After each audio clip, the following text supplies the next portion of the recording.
கணம் William Clark அன்பின் இல்லத்தில் திருமண்டல கொடியேற்றுவோம். இது திருமண்டல ஞாயிறு, திருநெல்வேலி திருச்சபைக்காக இயேசுவை துதிப்போம்.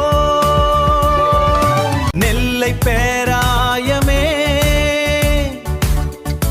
வளர்ந்து பெருகுக,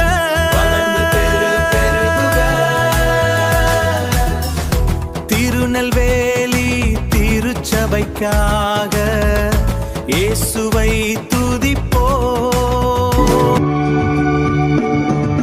சிலுவை கொடியின் நிழலில் சீராய் வளர்ந்தே பெருகுவோம். சிலுவை நாதனின் ஒளியில் சேர்ந்தே தூய்மையில் வளர்